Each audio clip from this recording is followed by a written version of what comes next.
Salut à tous, alors aujourd'hui on se retrouve pour une nouvelle vidéo. Comme vous le voyez dans le titre, on va parler des avions de chasse les plus redoutables. Mais avant de commencer la vidéo, surtout n'hésitez pas à exploser la barre de like. Je compte sur vous pour qu'on atteigne les 20 likes avant minuit. Let's go! Les technologies utilisées dans l'aéronautique deviennent de plus en plus sophistiquées et redoutables. Les avions de chasse sont notamment dotés de puissance exponentielle, avec des gadgets vraiment surprenants. Il est difficile d'établir un classement car chaque avion évolue dans des domaines différents de compétences. Donc nous l'annonçons tout de suite, ce classement est subjectif. Alors découvrez à travers ce top les avions de chasse les plus redoutables. Le Dassault Rafale. Le Dassault Rafale a été développé par l'avionneur français Dassault Aviation pour renforcer les aéronefs des forces armées françaises vers le milieu des années 80. Le programme fait aussi un pied de nez au projet Eurofighter que Dassault jugea peu pertinent pour la défense française. Le Rafale est un avion omni-rôle qui peut faire plusieurs missions air-air, air-sol sur un seul vol.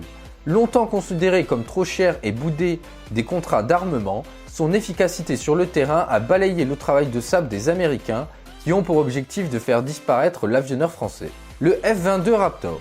Fabriqué aux États-Unis à la fin des années 80, le Lockheed Martin F-22 Raptor est l'avion de chasse le plus performant du monde. Il s'agit d'un avion de combat furtif avec des vitesses supersoniques et une superbe capacité de manœuvre. Alors pourquoi n'est-il pas premier?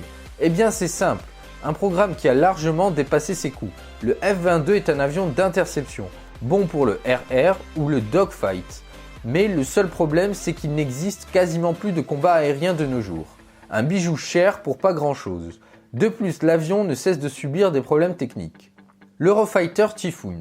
L'avion de combat Eurofighter Typhoon a été développé par le consortium Eurofighter GmbH, qui regroupe le Royaume-Uni, l'Espagne, l'Italie et l'Allemagne.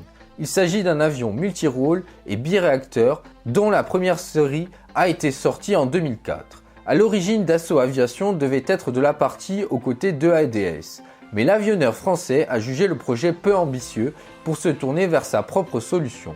Aujourd'hui, l'Eurofighter ressemble plus à un Rafale du pauvre qu'autre chose. Multi-rôle mais pas omni-rôle. L'Eurofighter reste malgré tout un excellent avion. Le McDonnell Douglas FA-18 Hornet. À la 4e position du classement, on retrouve le McDonnell Douglas, qui est un avion de chasse multi-rôle américain. Avec environ 1000 appareils en activité, il figure parmi les avions de combat les plus utilisés dans le monde. Destiné à laisser sa place au F-35, le F-18 est toujours un avion de qualité opérationnelle. Voilà, c'est tout pour cette vidéo, j'espère qu'elle vous aura plu. Surtout, n'hésitez pas à exploser la barre de like, je compte sur vous pour qu'on atteigne les 20 likes avant minuit. Sur ce, je vous dis à la prochaine.